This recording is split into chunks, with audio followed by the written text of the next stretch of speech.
이번 시간은 모델링에 관련된 질문의 답변으로 만드는 영상입니다. 사진과 같은 형태의 모델링을 할 때 어떻게 하면 좋을지 제 의견을 물어보셨는데 저도 고민을 많이 해봤습니다. 여러 번 테스트도 해봤고 생각보다는 심플하게 접근할 수 없는 그런 형태인 것 같아요. 모델링 하다 보면 어떤 부분이 꼬이게 되는 부분이 생기기 때문에 한 번에 만들 수 없다. 이게 첫 번째고, 여러분도 이 사진을 보고 생각을 해본 다음에 모델링을 한번 접근해보고 이 영상을 참고하시면 좋을 것 같아요. 사람마다 모델링 방법이 다르고 생각도 다르고 더 좋은 방법이 있을 수 있으니까 제 영상은 참고로만 보시면 좋을 것 같네요. 형태를 먼저 확인해야겠죠. 이 형태 같은 경우는 가운데에서 뒤쪽으로 쭉 넘어가는 형태, 원형으로 넘어가는 형태가 있고 절반이 잘려있는 형태입니다. 바깥쪽으로 나오면서 이렇게 벌어지기 때문에, 이게 원형이기 때문에 이 부분이 벌어지겠죠. 그래서 원형을 만든다면 안쪽에 있는 원형을 만들고 절반을 잘라야 된다. 그 다음에 가로로 가는 곡선이 또 있죠. 이 형태는 정 가운데를 연결하고 있는 형태인데 이 형태를 만드는 거는 문제가 없을 것 같아요. 그런데 그 다음에 측면에 붙어 있는 게 이렇게 기울어져서 붙기 때문에 아래쪽으로 되어 있는 이 면하고 위쪽으로 되어 있는 이 면이 기울어져서 연결된다. 이런 형태를 만들 때 이 모서리가 가장 문제가 되고, 지금 실제로 있는 이 형태도 모서리 부분이 살짝 어색한 걸 볼 수 있는데 생각보다 이 형태가 심플하게 한 번에 나올 수 있는 형태는 아니고 이 면 자체가 부드럽게 만들어지는 형태는 아닌 것 같아요. 이렇게 기울어져 있고 꼬여있는 형태이기 때문에 임의로 갖다 붙여서 어느 정도는 다듬어야 되지 않을까, 그런 생각입니다. 그래서 가장 쉽게 접근할 수 있는 방법을 저도 이런 방법으로 하면 그래도 질문하셨던 분한테 도움이 되지 않을까 생각해 봤습니다. 저라면 이 형태를 접근할 때 스피어를 이용해서 접근할 것 같아요.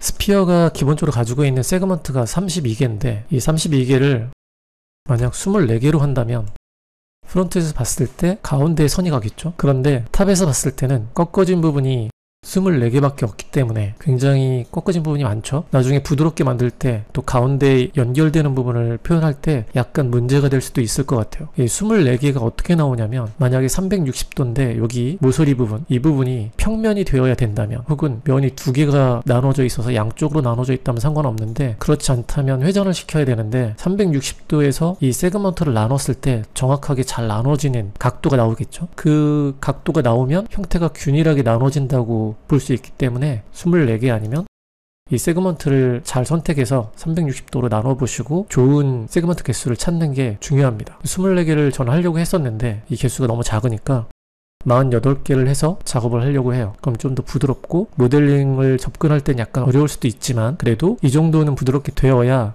모서리를 처리할 때 문제가 좀 덜 생기지 않을까, 이런 생각입니다. 프론트 뷰에서 봤을 때 지금 가운데를 기준으로 양쪽으로 이렇게 나눠져 있는 이 면 두 개를 사용할 거예요. 에디터블 폴리로 컨버팅하고 그리드는 보이지 않게 한 다음에 가운데에 있는 폴리곤을 선택합니다. 컨트롤 I로 선택을 반전시키고 딜리트로 삭제합니다. 탑에서 봤을 때는 가운데 선이 있고 양쪽으로 이렇게 두 개가 이 부분의 사각형을 표현할 거예요. 엣지가 가운데 이렇게 가고 있잖아요. 그래서 이 가운데 부분도 살짝 둥근 형태를 표현할 수 있다. 이게 형태를 만들 때 중요하다고 저는 생각했어요. 프론트 뷰에서 봤을 때 서브 오브젝트 레벨을 끈 다음에 회전을 시키는데, 회전을 시킬 때는 앵글 스냅을 이용해서 쉬프트를 누른 상태로 90도 회전시켜서 새로운 물체를 만듭니다. 그럼 이 형태하고 거의 비슷해졌죠? 이 기울어져 있는 걸 빼고, 현재 물체는 이 가운데 위쪽 부분하고 맞닿는 부분의 아래쪽 부분이 이렇게 틈이 있어야 되잖아요. 엣지 레벨에서 위쪽 부분하고 이 아래쪽 부분에 해당하는 엣지를 선택합니다. 챔퍼 옵션으로 살짝만 틈을 만들어줍니다. 그리고 이 부분은 오픈하죠. 그럼 이렇게 열리게 되잖아요. 그래서 오케이 하고, 이 물체의 틈은 다 만들어졌기 때문에 이제 기울어진 물체, 이 물체를 조정해야겠네요. 이것만 잘 조정하면 이 형태에 더 근접할 수 있습니다. 폴리곤을 이용해서 겹쳐져 있는 폴리곤을 삭제합니다. 그러면 이쪽으로 가는 건 됐죠? 이 틈이 벌어져 있는 거는 이제 맞춰야겠죠. 이쪽으로 가고 있는 거는 위쪽에 붙고 그리고 아래쪽에 붙어야 됩니다.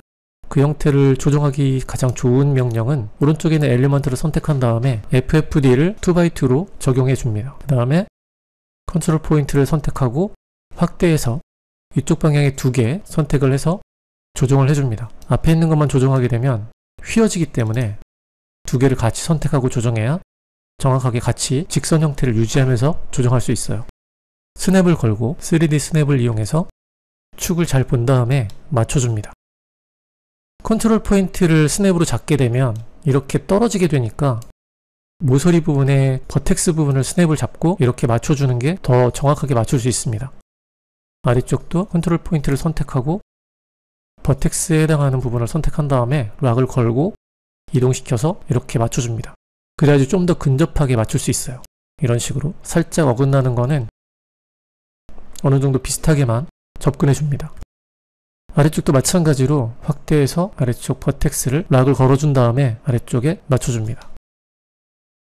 락을 걸어주지 않으면 스냅이 이 물체의 모서리를 잡지 못하기 때문에 락을 꼭 걸어주고 스냅을 맞춰주는 게 필요합니다. 이렇게 맞춰주면 이렇게 기울어진 형태는 만들어졌죠. 에디테이블 폴리. 그 다음에 반대쪽도 잡습니다. 반대쪽은 틈이 생겼기 때문에 약간 벌어져 있잖아요. 그래서 그 부분만 맞춰주시면 될 것 같아요.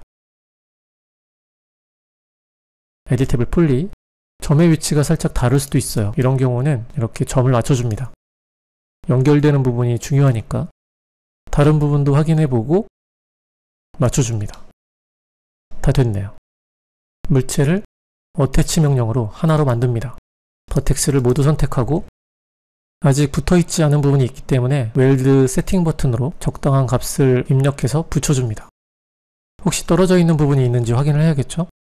이렇게 해서 떨어져 있는 부분이 없으면 이제 쉘 명령으로 바깥쪽 방향으로 두께를 줍니다. 여러분이 원하는 두께를 만들어줍니다.